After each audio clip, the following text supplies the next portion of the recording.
اللہ تعالیٰ نے قرآن مجید فرقان حمید میں ارشاد فرمایا کہ لقد کان لکم فی رسول اللہ اسوۃ حسنہ، فرمایا بے شک تمہارے لیے رسول کریم علیہ السلام کی زندگی میں بہترین نمونہ ہے، بہترین نمونہ ہے تمہارے لیے حضور کی حیات نور میں۔ کچھ چیزیں ایسی ہوتی ہیں جو جہتوں کی، سمتوں کی، وقتوں کی پابند ہوتی ہیں، اور دنیا کے اندر کچھ چیزیں ایسی ہیں جو کسی جہت کی، کسی سمت کی، کسی وقت کی، کسی موسم کی پابند نہیں۔ ان میں سے دنیاوی لحاظ سے بھی کچھ چیزیں آپ کو میسر آئیں گی، لیکن کائنات میں جو چیز سب سے زیادہ عالمگیر ہے، سب سے زیادہ وسعت رکھنے والی ہے، سب سے زیادہ طاقت رکھنے والی ہے، وہ چیز ہے رسول اللہ کی سیرت مبارکہ۔ یہ کسی چیز کی پابند نہیں، حضور کی سیرت عالمگیر ہے، اتنی عالمگیر ہے کہ اس کے اندر دنیا بھر کے مسائل سمیٹے جا سکتے ہیں۔ حضور سید عالم صلی اللہ تعالیٰ علیہ وسلم نے ہمیں جو سیرت مبارکہ عطا کی ہے نا، وہ مکمل ہے، وہ جامع ہے، وہ عالمگیر ہے۔ وہ کسی ایک ہستی کے یا ایک بڑی شخصیت کے اقوال نہیں ہیں، بلکہ جو حضور کی سیرت مبارکہ ہے نا، وہ امام الانبیاء کی سیرت مبارکہ ہے۔ تمام انبیاء کرام کے جو کمالات ہیں اللہ تعالیٰ نے نبی کریم علیہ السلام کے اندر جمع فرما دیے۔ حضور کی سیرت اس کی جامع ہے، اور اس کی جامع کیفیت میں وہ سیرت ہمارے پاس پوری طرح محفوظ ہے۔ حضرت عیسیٰ علیہ السلام اللہ کے بڑے عزتوں، شانوں، بلندیوں والے پیغمبر ہیں، پر انہوں نے تو نکاح ہی نہیں فرمایا۔ تو جو آدمی چاہے گا کہ میں نے شادی کرنی ہے اور مجھے سیرت چاہیے، تو وہ کہاں سے لے گا؟ جناب عیسیٰ علیہ السلام نے تو نکاح نہیں فرمایا۔ حضرت عیسیٰ علیہ السلام کی حیات مبارکہ میں نرمی ہی نرمی ہے، درگزر ہی درگزر ہے۔ اور ایک حیات مبارکہ ہے حضرت موسیٰ کلیم اللہ کی، جس میں جلال ہی جلال ہے، جس میں جلال ہی جلال ہے۔ اس چیز کو بھی بعض لوگ سمجھنا چاہیے کہ ہر جہت کی خوبصورتی کی، ہر پھول کی اپنی اپنی خوشبو ہوتی ہے، اور سارے پھول ملیں تو پھر گلدستہ بنتا ہے۔ تو اس لیے حضرت موسیٰ علیہ السلام کی حیات مبارکہ میں جلال ہی جلال ہے، لیکن رسول کریم صلی اللہ علیہ وسلم کی حیات نور آپ دیکھیں گے تو حضور نے تلوار اٹھائی میدان میں، حالات کچھ اور طرح کے تھے، تو جناب ابو سفیان رضی اللہ تعالیٰ عنہ کہتے ہیں میں نے کہا حضور تھوڑا سا پیچھے ہٹا جائے، معاملات کو دیکھا جائے۔ فرمایا نہیں بھائی، میں نبی ہوں، بات یہ بھی سچی ہے، اور میں عبد المطلب کا پوتا ہوں، بات یہ بھی سچی ہے۔ اب پیچھے نہیں ہٹنا، اب آگے چلنا۔ ایک معاملہ یہاں ہے، اور ایک معاملہ مقام حدیبیہ پہ ہے۔ حضور نے خود فرمایا کہ ہم عمرہ کے لیے جا رہے ہیں، لیکن جب وہاں حالات کا رخ کچھ اور دیکھا، اور حضرت عمر جیسے لوگ کھڑے ہو کے کہہ رہے تھے کہ یا رسول اللہ ہم کیوں دب کے صلح کریں، آپ بھی سچے، قرآن بھی سچا، اسلام بھی سچا۔ تو نبی کریم علیہ السلام نے فرمایا عمر میں اللہ کا رسول ہوں، میں مرضی سے نہیں بولتا، میں وہی کہتا ہوں جس کا میرا رب مجھے حکم ارشاد فرماتا ہے۔ تم اس کو دبی ہوئی صلح نہ سمجھو، تم اسے فتح مبین ہی سمجھو۔ تو پھر وہ فتح مبین کی صورت میں سامنے آئی وہ چیز، اور وہی صلح حدیبیہ جس پر بہت سارے لوگ کلام کر رہے تھے، وہی فتح مکہ کا سبب بن گئی، وہی دروازہ کھلا بعد میں فتح مکہ کا۔ تو نبی پاک علیہ السلام کی سیرت میں آپ کو ہر چیز میسر آئے گی، لیکن کچھ چیزیں زیادہ نمایاں ہیں، ان میں آپ کو زیادہ وضاحت اور زیادہ دلالت میسر آتی ہے۔ ان میں سے آپ دیکھیں حضور علیہ السلام مالک و مختار ہیں اللہ کے خزانوں کے باذن اللہ تعالی۔ حضور سید الانبیاء ہیں، سید الرسل ہیں، اللہ نے اپنے محبوب کو غیب کے خزانوں کی کنجیاں دی ہیں۔ سرور کائنات امام الانبیاء ہیں، حضور علیہ السلام کو اللہ تبارک و تعالی نے بے پناہ عظمتیں دیں، صبح قیامت لواء الحمد کا جھنڈا اللہ دے گا۔ لیکن میرے بھائی، سب سے پہلے بلا حضور کی کون سی صفت دنیا کے سامنے آئی؟ سب سے پہلے جس نام سے لوگوں نے نبی پاک کو جانا وہ کہ حضور کا صادق اور امین ہونا، کہ حضور سچے بڑے ہیں۔ نبی پاک صلی اللہ علیہ وسلم ان کی زبان نور سے کبھی کوئی کلمہ ایسا جو خلاف واقعہ ہو نکلا؟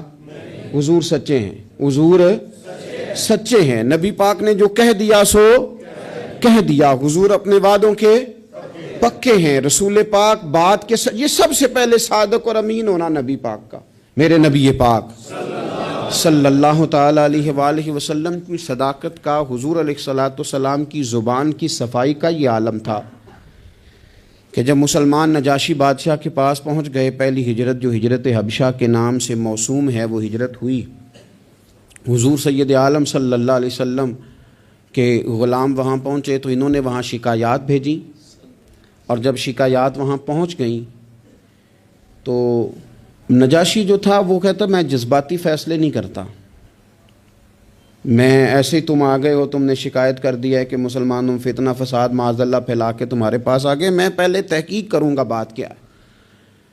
اس نے آن کر کے معلومات کی، کہنے لگا کوئی بندہ تلاش کرو، کوئی عرب کا بڑا آدمی وزادار سردار بندہ یہاں تمہیں نظر آئے تو وہ بندہ ذرا لے کے آؤ، اس سے میں نے کلام کرنا ہے، کوئی وزادار آدمی۔ ابو سفیان ابھی مسلمان نہیں ہوئے تھے، حضور کے چچا، وہ ان دنوں حبشہ گئے ہوئے تھے تجارت کی غرض سے، لوگ انہیں پکڑ کے نجاشی کے پاس لے آئے تو نجاشی نے سوالات کیے بہت سارے۔ دو چیزیں ہوتی ہیں، ایک بندہ جب کسی کی حمایت میں ہوتا ہے تو پھر بھی سوچ سمجھ سے آری ہوتا ہے، کیوں؟ اس لیے کہ نبی پاک صلی اللہ علیہ وسلم نے فرمایا محبت آدمی کو اندھا بہرا گونگا کر دیتی ہے، اس وقت بھی وہ آری ہوتا ہے، اور جب کسی کی مخالفت میں ہوتا ہے تو اس وقت بھی سوچ سمجھ سے آری ہوتا ہے، اس وقت بھی اسے صحیح بات بھی غلط محسوس ہو رہی ہوتی ہے۔ اب یہ مخالفت میں تھے تو کہتے ہیں حضور سید عالم علیہ السلام کے بارے میں جب سوالات پوچھے گئے، سوالات کیے گئے، اور ابو سفیان کہتے ہیں میں چونکہ مخالف تھا تو میں نے اسی انداز میں ایک کہانی رٹی رٹائی انہوں نے یاد کی ہوئی تھی، وہ رٹی رٹائی کہانی ہر جگہ یہ سنایا کرتے تھے، دیکھو جی جس پہ ہمارا ابا تھا، جس مذہب پہ، اس کو وہ کہتے ہیں گمراہ تھا، وہ جی ہمارے دادا کو کہتے ہیں وہ گمراہ تھا، وہ جی ہمارے نانا کو کہتے ہیں بت پرست تھا تو گمراہ تھا، وہ جی انہوں نے ایک بھائی مسلمان کر لیا ہے، دوسرا کافر ہے، گھروں میں لڑائی پیدا کر دی، یہ رٹی رٹائی کہانیاں۔ پھر وہ کہتے تھے دیکھو جی معاذ اللہ جادوگر ہیں، کچھ پڑھ کے پھونکتے ہیں، وہ جی شاعر ہیں، بات ایسی سناتے ہیں کہ اپنے قبضے میں لے لیتے ہیں، یہ ساری کہانی انہوں نے یاد کی تھی۔ ابو سفیان کہتے ہیں میں نے وہاں ساری سنائی، اب نجاشی نے بھی سوالات پوچھے، کہنے لگے ان کے ماننے والے امیر ہیں کہ غریب ہیں؟ میں نے کہا ماڑے ماڑے لوگ۔ کہنے لگے نبیوں پر پہلے ایمان ہی غریب لوگ لایا کرتے ہیں۔ کہنے لگے اس نے بڑے سوالات کیے، بڑے میں نے جواب دیے، آخر میں اس نے ایک سوال پوچھا۔ ابو سفیان کہتے ہیں میں باہر سے نہیں گیا تھا، میں چچا تھا، مجھ سے پوچھا، کہنے لگے کیا کبھی اس محبوب نے جھوٹ بھی بولا ہے؟ کیا کبھی جھوٹ بھی بولا ہے؟ کبھی؟ تو ابو سفیان کہتے ہیں کہ ایک منٹ کے لیے چونکہ مخالف تھا، میرے دل میں خیال آیا کہہ نہ دوں بولا ہے معاذ اللہ، نقل کفر کفر نہ باشد۔ کہتے ہیں پھر میں نے سوچا کہ ایک تو یہ عرب کی وزاداری کے خلاف ہے کہ میں غلط بات کروں، اور دوسرا یہ کہ میں انہیں جادوگر کہوں تو شاید کوئی اس پر سوچے، شاعر کہوں تو شاید کوئی توجہ کرے، پر مدینے والے محبوب نے جھوٹ بولا ہے یہ تو مانے گا ہی کوئی نہیں، یہ کیسے ہو سکتا ہے؟ یہ تو صادق اور امین ہونا تو ان کا آفتاب سے زیادہ روشن، کون اس بات کو تسلیم کرے گا؟ کون مانے گا؟ کوئی نہیں مانے گا۔ اللہ اکبر، کون تسلیم کرے گا؟ ابو سفیان کہتے اس نے پھر پوچھا بتاتے کیوں نہیں، چپ کیوں کر گئے ہو، کیا کبھی انہوں نے جھوٹ بھی بولا ہے؟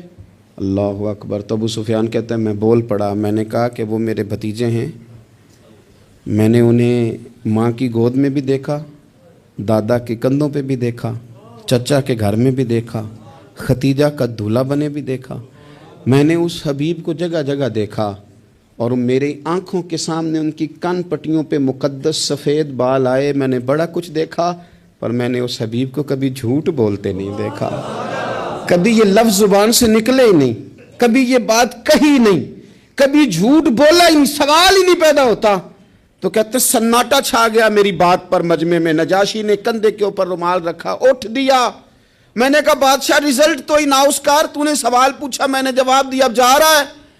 کہنے لگا رزلٹ کیا دینا ہے، رزلٹ تو نکل آیا ہے، جس نے کبھی بندوں سے جھوٹ نہیں بولا وہ یہ جھوٹ کیوں بولے گا کہ میں اللہ کا رسول بن کے آیا ہوں؟ یہ والا جھوٹ کیوں؟ اسیر دشمن کی چاہ میں بھی، مخالفوں کی نگاہ میں بھی، وہ امی ہے، صادق ہے، معتبر ہے، میرا پیغمبر عظیم تر ہے، میرا پیغمبر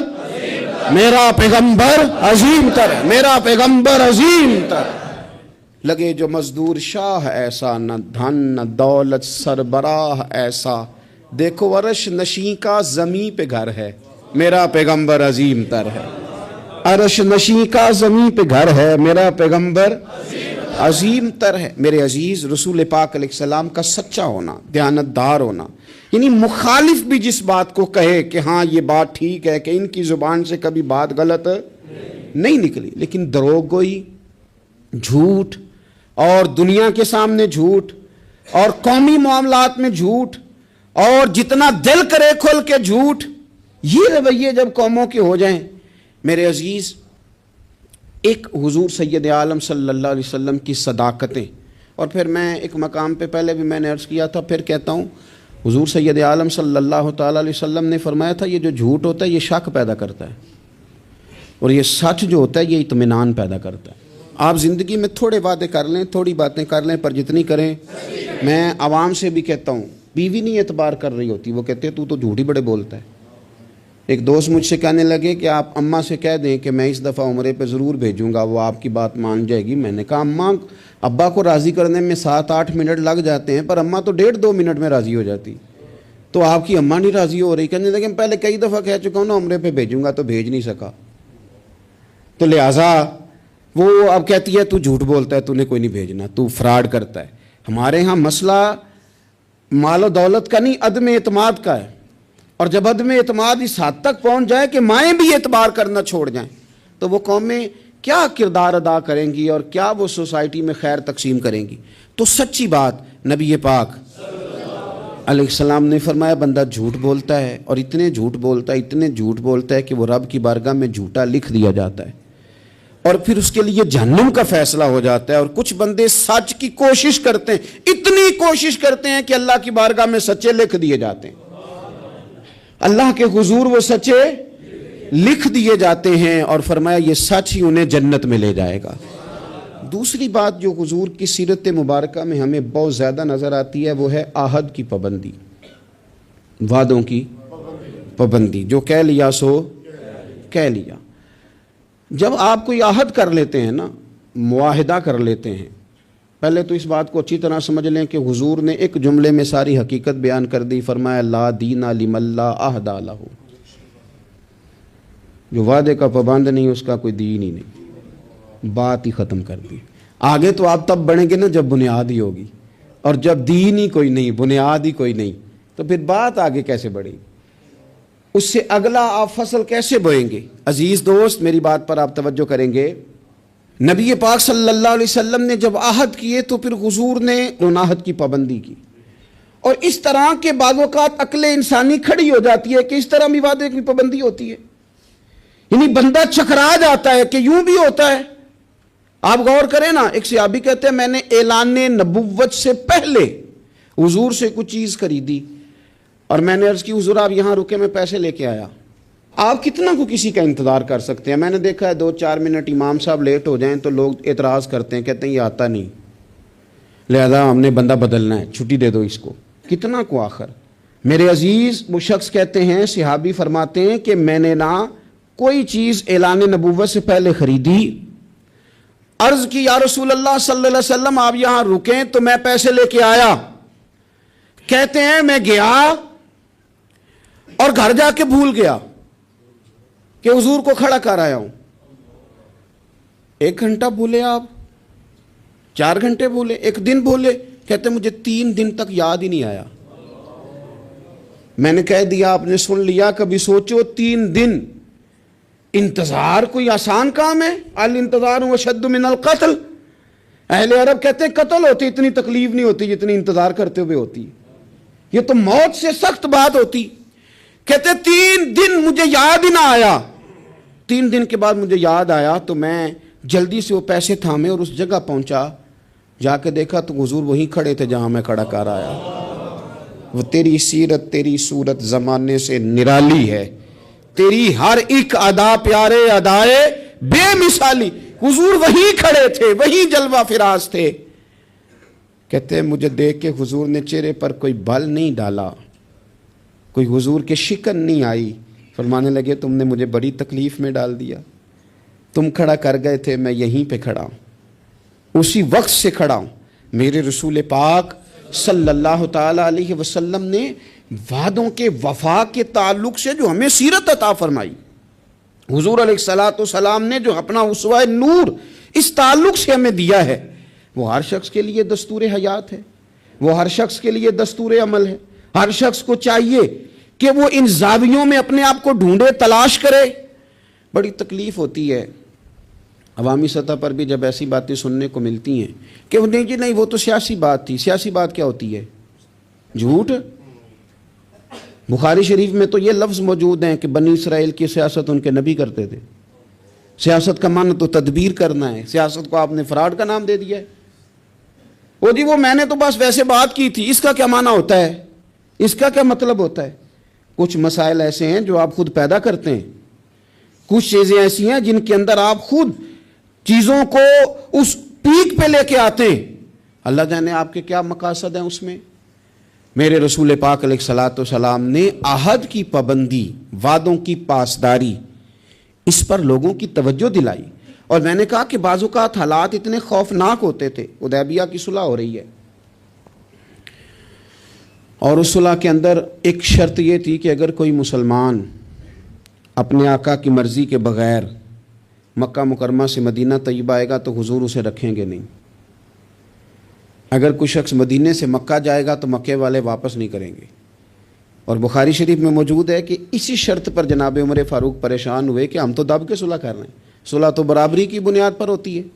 یہ کیا بات ہوئی کہ ہمارا بندہ جائے تو واپس نہ کرے، ان کا ہے تو ہم واپس کریں. لیکن حضور نے فرمایا میں اللہ کا رسول ہوں عمر، میں اللہ کا، جو میں دیکھ رہا ہوں وہ تم سمجھ نہیں رہے، میں رب کا رسول ہوں. اور حضرت عمر کہتے ہیں یہ پہلے میں نے حضور سے بات کی، پھر حضرت ابو بکر سے بات کی، پر قربان جاؤں جو جواب مجھے حضور نے دیا وہی جناب صدیق اکبر نے دیا. کہو عمر وہ اللہ کے رسول ہیں، وہ جو کہتے ہیں حق اور سچ ہی کہتے ہیں.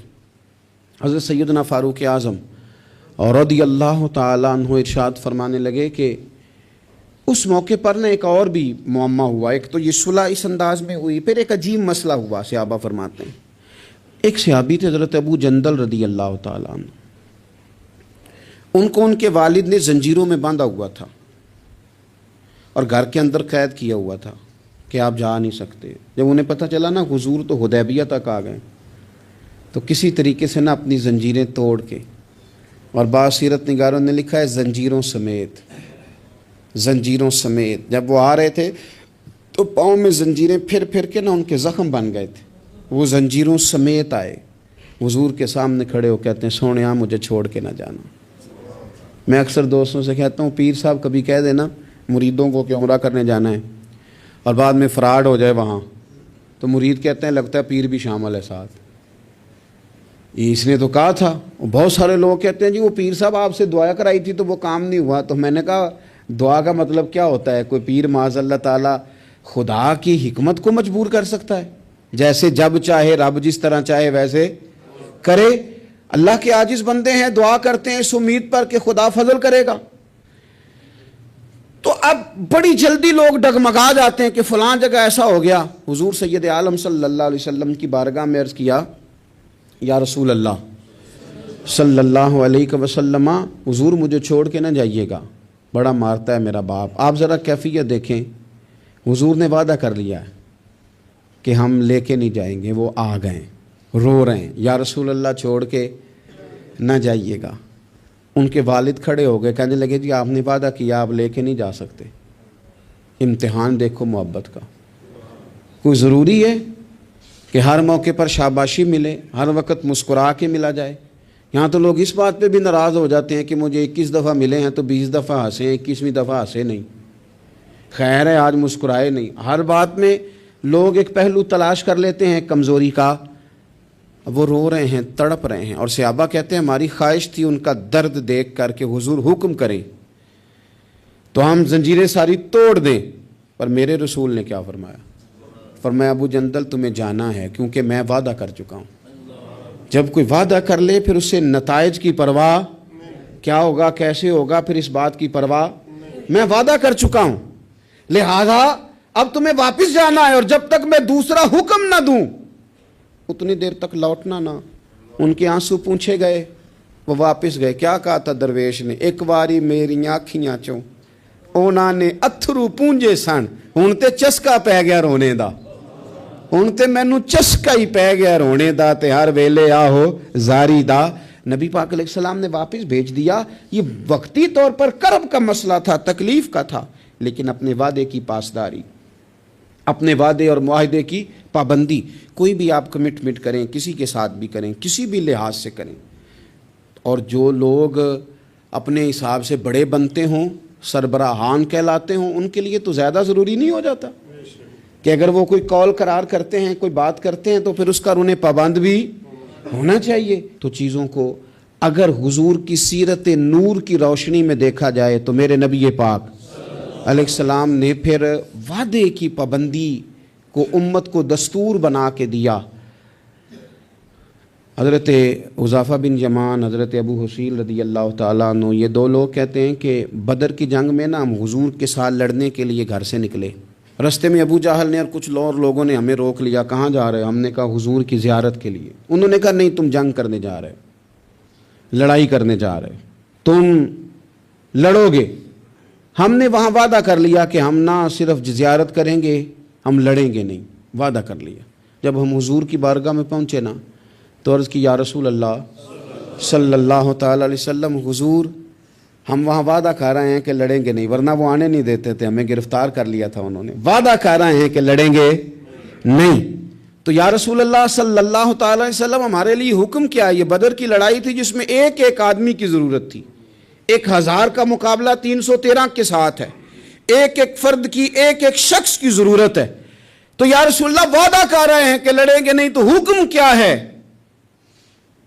تو نبی پاک صلی اللہ تعالی وسلم نے فرمایا چونکہ تم نے وعدہ کیا نہیں لڑو گے تو تم ادھر بیٹھ جاؤ۔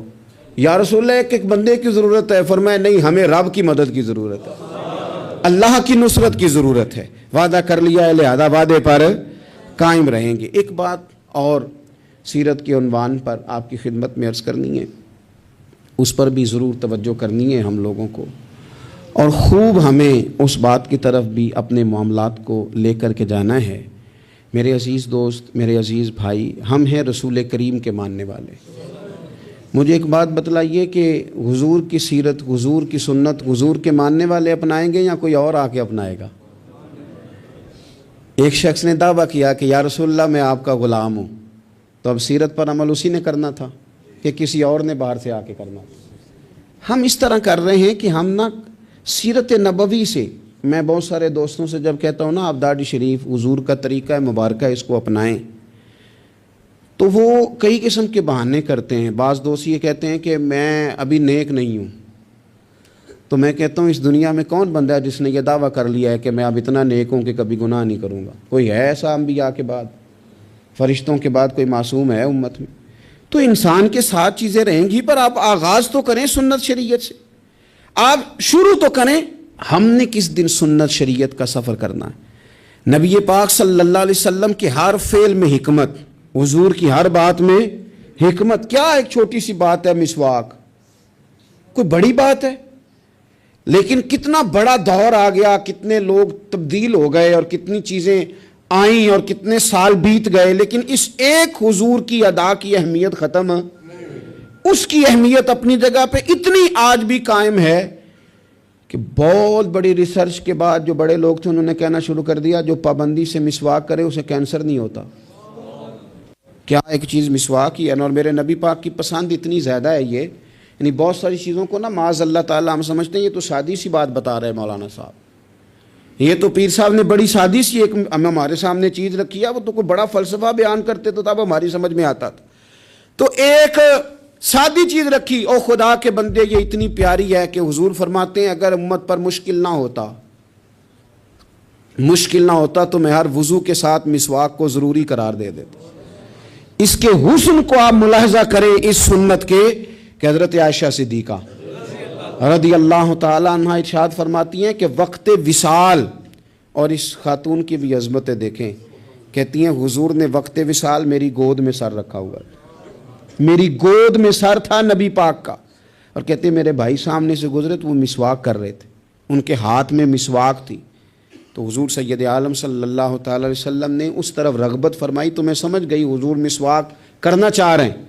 یعنی آپ میری بات پر غور کریں کہ عین وقت وصال ظاہری رسول کریم صلی اللہ تعالی علیہ وسلم نے اس موقع پر بھی مسواک کی طرف رغبت فرمائی، فرمایا مجھے چاہیے۔ میرے نبی پاک صلی اللہ علیہ وسلم کی پیاری زوجہ کہتی ہیں کریم محبوب کو میں نے مسواک پکڑی ان سے، اور پھر میں نے اپنے دانتوں سے چبائی اور اس کو نرم کر کے حضور کی بارگاہ عالی مرتبت میں پیش کیا۔ اور میرے عزیز بھائیوں، اگر سنت کا وہ ذوق ہماری طبیعت میں پیدا ہو جائے، وہ شوق، ہمارے استاد صاحب فرمایا کرتے تھے یہ کیا بات ہوئی کہ ہمیں بتانا پڑے ہمارا کون سا مذہب ہے، یہ کیا بات ہوئی ہمیں بتانا پڑے کہ ہم عاشق رسول ہیں، یہ کیا بات ہوئی ہمیں بتانا پڑے کہ فلاں شیخ کے ماننے والے ہیں، ہماری ادائیں کیوں نہیں بتاتی کہ ہم رسول پاک کے غلام ہیں، ہماری ادائیں کیوں نہیں بتاتی کہ ہم نبی پاک صلی اللہ تعالی علیہ وسلم سے محبت کا دم بھرنے والے۔ تو رسول پاک صلی اللہ تعالی علیہ وسلم کی سیرت نور، اور میں آپ کو ایک اور بات بھی عرض کروں، ہم نے بہت بڑی غلطی کی کہ ہم حضور کی سیرت تک پہنچنے میں کامیاب نہیں ہوئے، ہم نے بڑی باتیں سنی، بڑا کچھ ہم نے اپنی زندگی میں پڑھا۔